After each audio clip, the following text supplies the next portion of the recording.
Lebih baik kita dipaksa untuk masuk ke dalam surganya Allah daripada kita sukarela menjadi ahli neraka. Banyak orang sekarang hidup di zaman modern, mempertuhankan hawa nafsunya, menyembah syahwatnya, walaupun dia kelihatannya beriman, bertauhid kepada Allah Azza wa Jalla. Tidak sedikit di antara yang beriman ini, yang mengaku muslim ini, lalu bermaksiat. Ada yang korupsi, ditangkap KPK, ditangkap Kejaksaan Agung, baru pulang haji. Ada yang berzina, ada yang suka main judi online, banyak sekali itu. Tertinggi Provinsi Jawa Barat, yang kedua DKI Jakarta, lalu Jawa Tengah, dahsyat judi online. Banyak mafia-mafianya. Maka kita harus berhijrah. Bukan berarti kita tidak mengalami apa yang dialami oleh sahabat Nabi SAW, lalu kemudian kita ini tidak ada kewajiban hijrah. Hijrah kita adalah saat ini, meskipun kita tidak lagi hijrah dari Makkah ke Madinah, hijrah kita adalah meninggalkan apa yang diharamkan oleh Allah Subhanahu wa Ta'ala. Itu syarat agar iman kita dan ibadah kita diterima oleh Allah Subhanahu wa Ta'ala.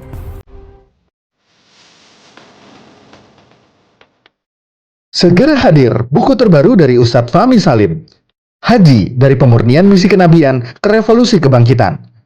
Buku ini berisikan 336 halaman yang merupakan sebuah karya reflektif yang mengajak para pembaca menelusuri makna haji lebih dalam dari sekedar ritual tahunan. Buku ini menghadirkan perspektif spiritual, historis, dan peradaban yang menggambarkan ibadah haji sebagai momentum pemurnian jiwa, sekaligus titik awal kebangkitan umat. Melalui bahasa yang mengalir dan analisis yang tajam, pembaca diajak untuk memahami hakikat haji sebagai perjalanan menuju Allah. Selain itu, pembaca juga diajak untuk menilai persatuan dan kesetaraan dalam beribadah. Dimensi sosial dan peradaban dari manasik haji sampai peran haji dalam menjaga warisan kenabian hingga spirit kebangkitan umat dalam bingkai tauhid. Buku ini lebih dari sekedar buku religi. Ini adalah ajakan untuk melihat ibadah haji sebagai gerakan transformasi diri dan gerakan keumatan.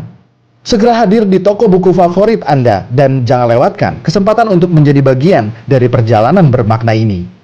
Untuk pemesanan, hubungi nomor berikut ini atau klik link di bawah ini.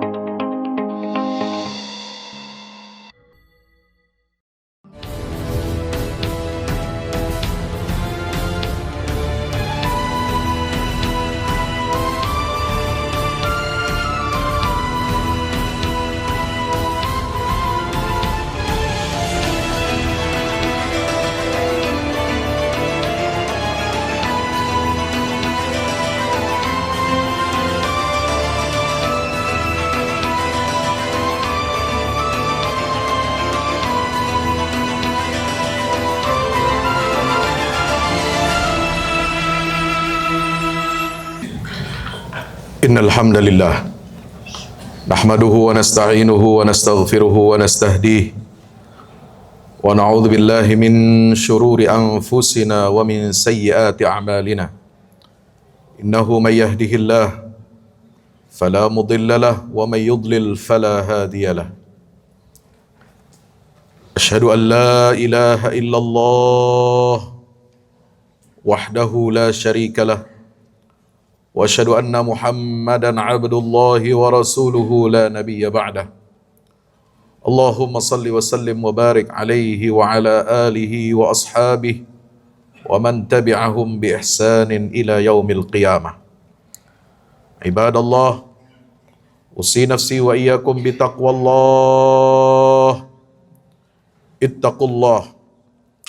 Ittaqullaha haqqa tuqatihi wa la tamutunna illa wa antum muslimun. Ma'asyiral muslimin, jamaah Jumat yang insyaallah mudah-mudahan kita semua senantiasa dirahmati dan diberkahi oleh Allah Azza wa Jalla. Alhamdulillah, bersyukur kepada Allah atas segala nikmat, karunia, taufik dan hidayahnya.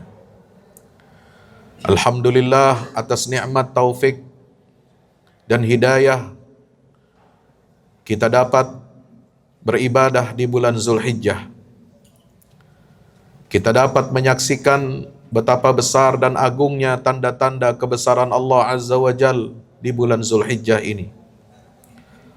menyaksikan hari-hari yang paling agung di atas muka bumi ini, yaitu 10 hari pertama di bulan Zulhijjah dan 3 hari tasyrik, 11, 12, dan 13 Zulhijjah.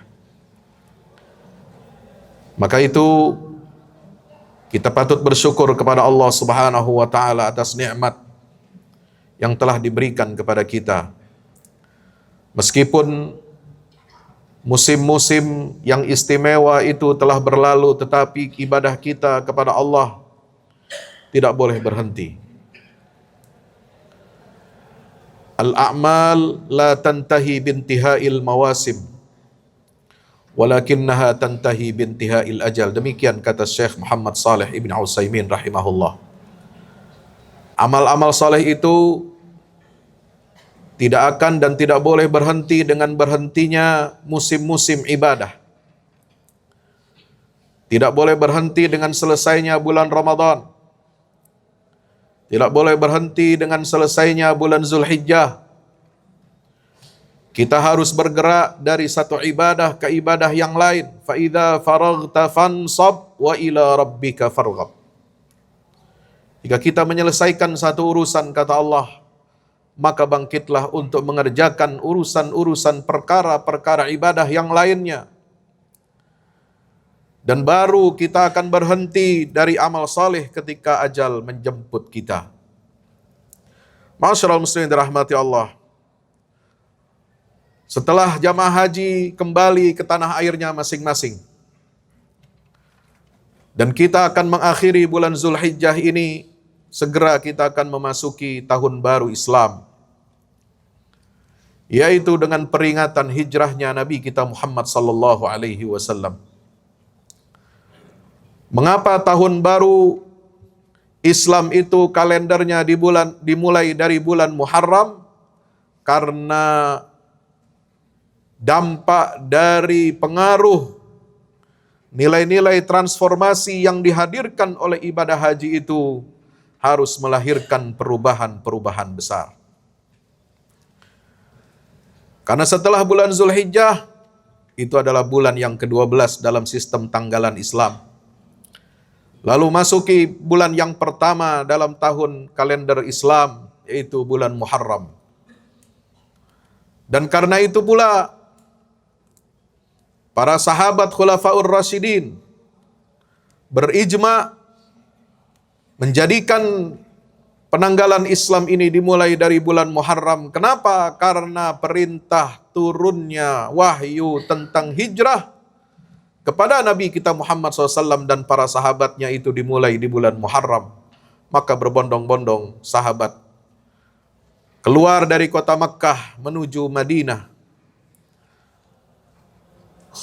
Dari kelompok-kelompok yang kecil, bahkan ada yang seorang diri, mereka memaksakan dirinya untuk patuh dan tunduk kepada perintah Allah untuk berhijrah. Berat perjuangannya.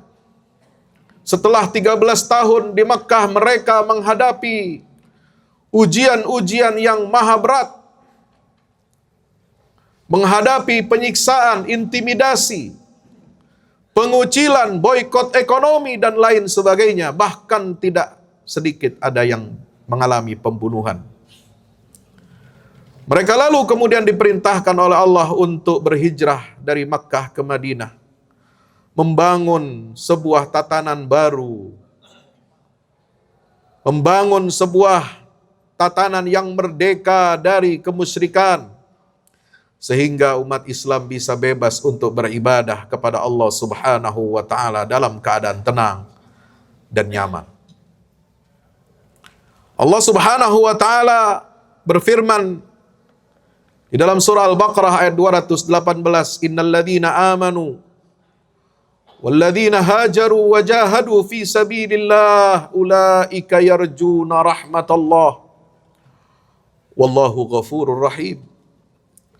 Sungguhnya orang-orang yang beriman dan kemudian mereka berhijrah, lalu kemudian mereka berjihad di jalan Allah, mereka sungguh adalah orang-orang yang mengharapkan rahmat Allah. Dan Allah Subhanahu wa Ta'ala itu Maha Pengampun lagi Maha Penyayang. Inilah 3 tahapan, 3 etape kehidupan setiap Muslim yang telah digariskan oleh Allah Azza wa Jal sejak wahyu ini turun di Gua Hira sampai dengan wafatnya Rasulullah sallallahu alaihi wasallam. Dan kemudian kita melanjutkan kehidupan kita sebagai umat Islam yang tidak mengalami langsung peristiwa hijrah dari Makkah ke Madinah itu. Maka kita harus mengisi hari-hari dan kehidupan kita dengan 3 nilai fundamental ini. Yang pertama adalah keimanan. Fase yang sangat penting. Fase yang membangun akar dan fondasi kita agar menjadi kuat.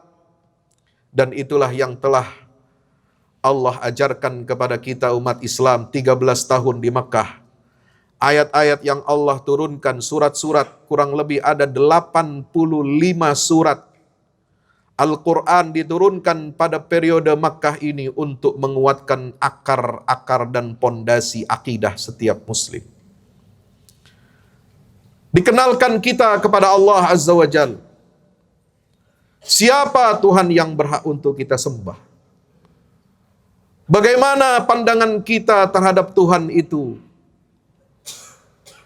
Al-Quran menghancurkan pandangan kaum musyrikin.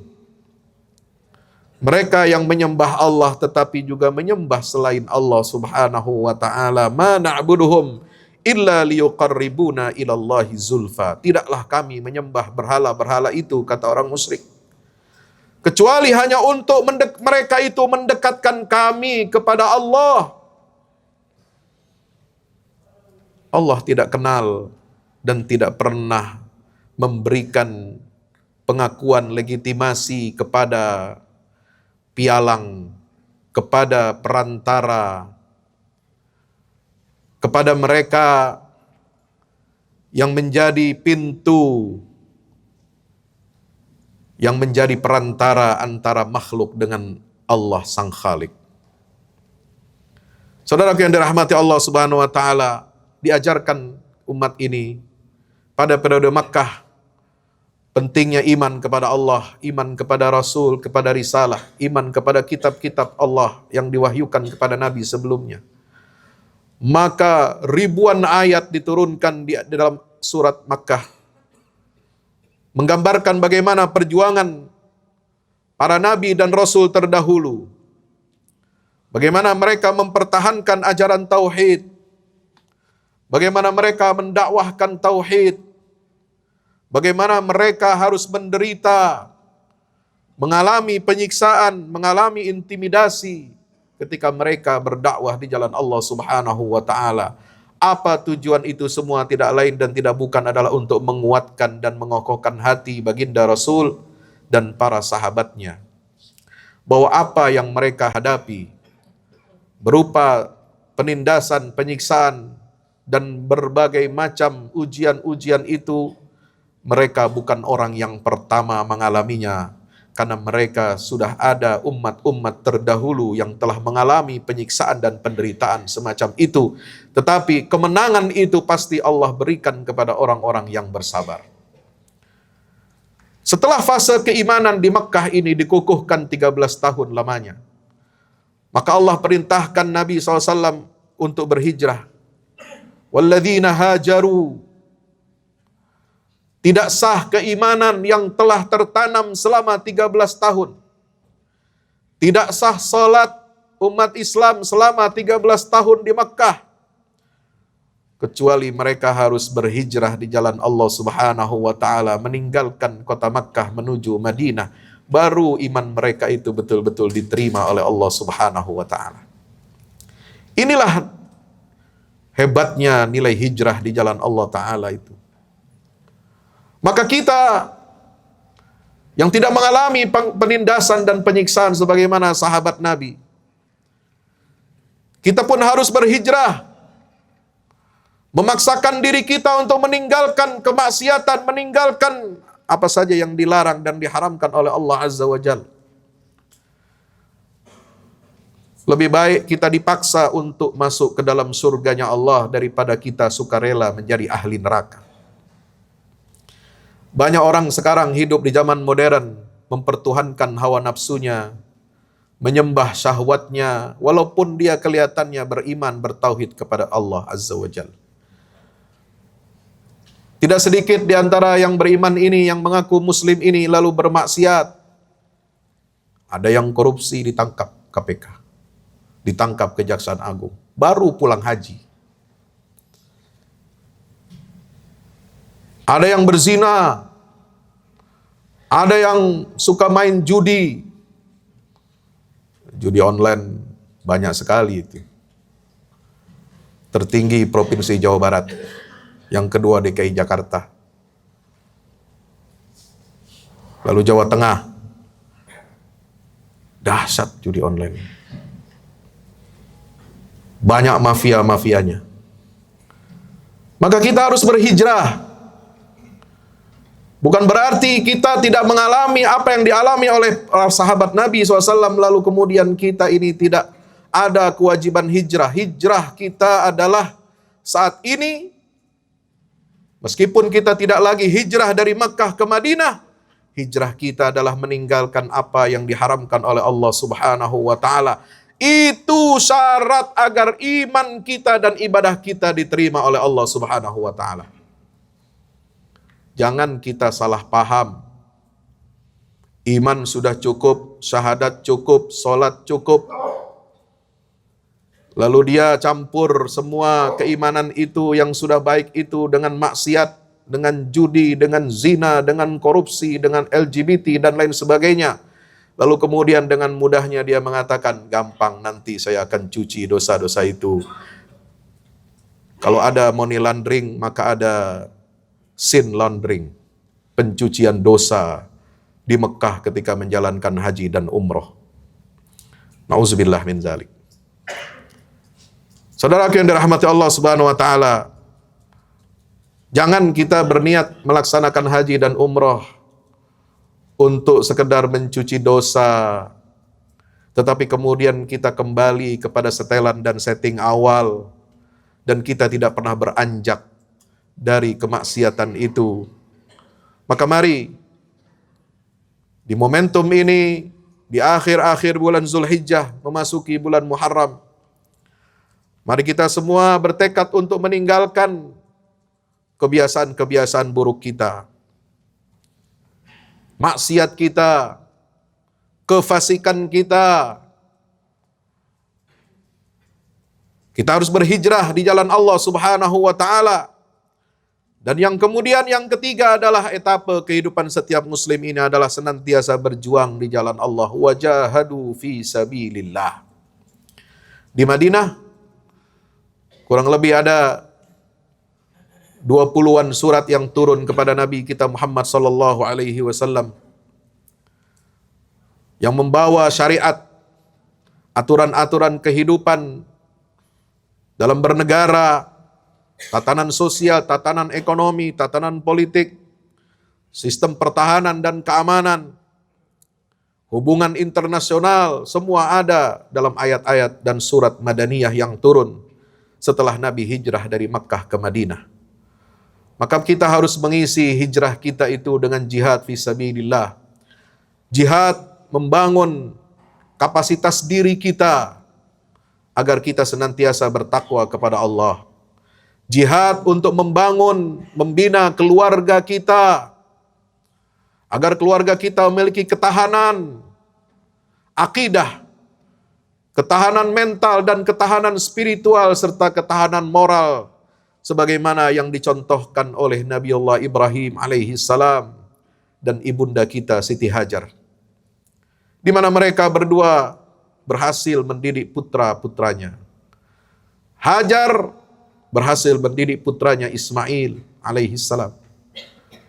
Sarah, istri Nabi Ibrahim yang pertama, berhasil mendidik Ishak. Dan dari Ishak itu lahirlah Yakub. Dari Yakub lahirlah Yusuf. Dan dari situ banyak nabi-nabi dan rasul dari kalangan Bani Israel yang diangkat dan diutus oleh Allah Subhanahu wa Ta'ala. Maka tugas kita sebagai ayah, sebagai kepala rumah tangga, kepala keluarga, Tugas kita harus melindungi keluarga kita. Ya ayyuhalladzina amanu qu anfusakum wa ahlikum nara. Wahai orang-orang yang beriman, jaga dan lindungi keluargamu, anak-anak dan istri kamu dari api neraka. Ini tugas laki-laki yang pertama. Tugas seorang ayah yang pertama dan paling utama adalah menjaga mereka, keluarga kita dari api neraka. Tugas pertama kita bukan hanya mencari nafkah yang halal, bukan hanya memberikan fasilitas pendidikan, kesehatan, hiburan buat anak-anak kita, tetapi tugas utama kita adalah menjaga mereka agar bebas dari siksa api neraka. Dengan apa? Menanamkan akidah yang baik, menanamkan tauhid ubudiyah kepada anak kita dengan baik. Itulah standar kesuksesan seorang ayah dan kepala keluarga di rumah kita masing-masing. Inilah bentuk jihad kita di jalan Allah Subhanahu wa taala. Jihad kita untuk membangun negara, membangun bangsa dengan nilai-nilai Islam. Ini juga menjadi hal yang sangat penting dan fundamental. Bagaimana kita menghadirkan kesalehan sosial, kesalehan publik dalam kehidupan berbangsa dan bernegara kita. Kualitas baik dan buruknya bangsa dan negara ini ditentukan oleh kualitas umat Islam. Kalau umat Islamnya jauh dari agama, kalau umat Islam negeri ini yang mayoritas jauh dari nilai-nilai Islam, maka apa yang bisa kita harapkan bagi Indonesia emas tahun 2045? Maka kita harus membangun bangsa dan negara ini dengan menguatkan kedaulatan ekonomi negeri kita, kedaulatan politik negeri kita, kedaulatan atau keadilan sosial di dalam negeri kita ini. Kita menguatkan kedaulatan teknologi, ilmu pengetahuan, dan sains bangsa kita. Maka tugas kita semua adalah menjadikan anak-anak kita anak-anak yang bermanfaat, memiliki ilmu yang tinggi, memiliki keimanan yang kuat, memiliki moralitas yang tinggi, yang insya Allah ini akan membawa kebaikan dan kemaslahatan untuk bangsa dan negara kita di tengah pergaulan dan persaingan global bangsa-bangsa dunia. Indonesia sebagai negara muslim terbesar di dunia harus menjadi contoh dan tauladan yang baik, menjadi wajah Islam yang rahmatan lil alamin. Mudah-mudahan Allah Subhanahu wa taala sampaikan kita untuk menuju dan menghadirkan cita-cita kita untuk beriman, berhijrah dan berjihad di jalan Allah, sehingga kita dapat meraih rahmat Allah. Ulaika yarjuna rahmatullah. Di dalam surat yang lain, surat At-Taubah ayat 20, disebutkan a'zamu darajatan indallahi wa ulaika humul faizun.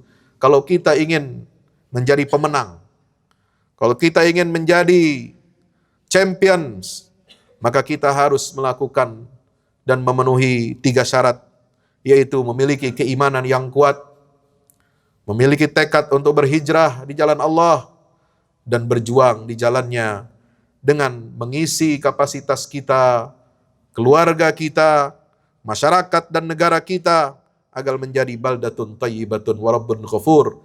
Itulah syarat kita agar menjadi ulaika humul faizun.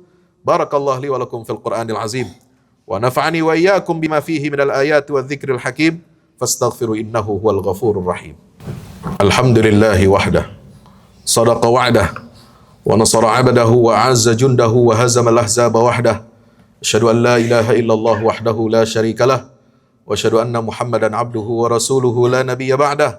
Allahumma salli wa sallim wa barik ala sayyidina Muhammadin wa ala alihi wa sahbihi wa barik wa sallim tasliman katsira. Usi nafsi wa iyyakum bitaqwallah. Ittaqullaha haqqa tuqatih wa la tamutunna illa wa antum muslimun. I'lamu anna Allah amarakum bi amrin bada fi bi nafsihi wa thanna bi malaikatil musabbihati bi qudsih. Faqala ta'ala innallaha wa malaikatahu yusalluna 'alan nabi ya ayyuhalladzina amanu sallu 'alaihi wa sallimu taslima. Allahumma salli wa sallim wa barik ala abdika wa rasulika Muhammad adada ma ahata bihi ilmuk wa khatta bihi qalamuk wa ahsahu kitabuk wardallahum an sadatina arba'atil khulafa'ir rasyidin Abi Bakrin wa Umar wa Uthman wa Ali wa an sairis sahabati wat tabi'in wa man tabi'ahum bi ihsanin ila yaumiddin waj'alna ma'ahum birahmatika ya arhamar rahimin. Allahumma ighfir lil muslimin wal muslimat wal mu'minin wal mu'minat al ahya'i minhum wal amwat innaka ya rabbana sami'un qaribun mujibud da'awat. Allahumma ansuril islam wa izzal muslimin wa ali bifadlika kalimatil haqqi ila yaumiddin. Allahumma ansur man nasaraddin wa khudhul man khadhalal muslimin. Allahumma arinal haqqa haqqa warzuqna ittiba'ah wa arinal batila batilan warzuqna tinabah.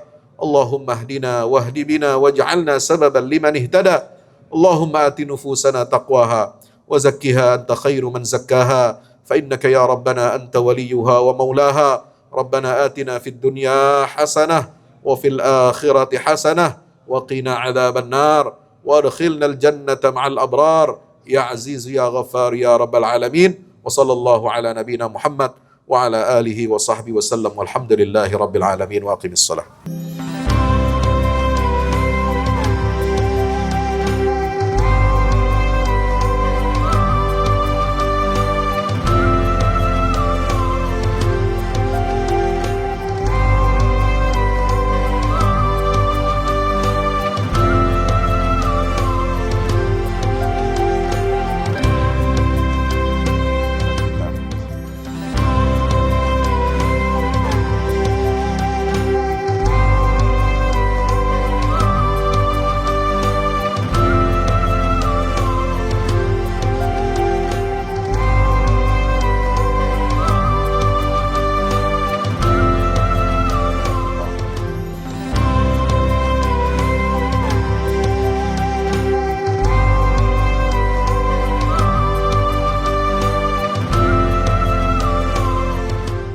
Assalamualaikum warahmatullahi wabarakatuh. Yang terbaru dari Al-Fahmu Institute, buku petunjuk manusia pilihan, karya Ustadz Fahmi Salim. Dari keseluruhan jumlah ayat-ayat Al-Quran, sekitar sepertiganya adalah berupa kisah-kisah. Hal ini menjadi dalil yang sangat jelas tentang pentingnya sebuah kisah. Andaikan kisah ini tidak penting, tidak mungkin menempati porsi yang banyak di dalam Al-Quran ini. Kisah Al-Quran mempunyai keistimewaan yang membedakan dengan kisah-kisah lainnya, seperti kisah sejarah ataupun fiksi. Sesungguhnya, kisah-kisah Al-Quran sumbernya adalah Al-Quran itu sendiri. Kisah Al-Quran adalah kisah yang mempunyai target, yaitu target agama dan akhlak. Sesungguhnya sumber yang menjadi rujukan asal kejadian-kejadian di dalam kisah-kisah Al-Quran dan para tokohnya adalah berasal dari alam dunia dan sejarahnya. Kisah Al-Quran adalah kisah nyata yang tidak ada khayalan atau fiksi di dalamnya. Tidak ada kepalsuan dan tidak ada mitos, serta tidak ada kode tertentu. Ini dikarenakan kandungan kebenaran yang terdapat di dalam sebuah kisah Al-Quran mengenai alam semesta dan tabiat jiwa manusia, serta kisah-kisah umat manusia semuanya itu adalah kebenaran yang valid, baik secara keilmuan maupun sejarahnya. Objek dari kisah Al-Quran adalah manusia. Karena manusia merupakan tujuan utama dari adanya sebuah risalah, perintah dan larangan secara umum. Manusia itu adalah penerus dan penerima apa-apa yang terdapat di dalam Al-Quran. Kisah Al-Quran itu bukan hanya pemaparan tentang kebenaran sebuah sejarah saja, melainkan juga ada, terutama berfokus kepada sisi ibrah atau pelajarannya. Sungguh, Al-Quran diakui tidak hanya mukjizat dari segi sumber keilahiannya atau sisi kesastraannya yang indah, informasi ilmiah sainsnya yang tepat, informasi kabar gaib terdahulu dan yang akan datang, dan aspek syariatnya saja. Mukjizat Al-Quran juga berupa solusi-solusi praktis masalah kehidupan, seperti tergambarkan dalam kisah-kisah petunjuk manusia pilihan yang menjadi utusan-utusan Allah. Petunjuk manusia pilihan sudah seharusnya menjadi pemandu dan penerang jalan agar Indonesia dan dunia keseluruhan segera terentaskan keluar dari berbagai kegelapan hidup menuju cahaya peradaban yang unggul gemilang bersendikan tauhid yang kokoh sepanjang masa.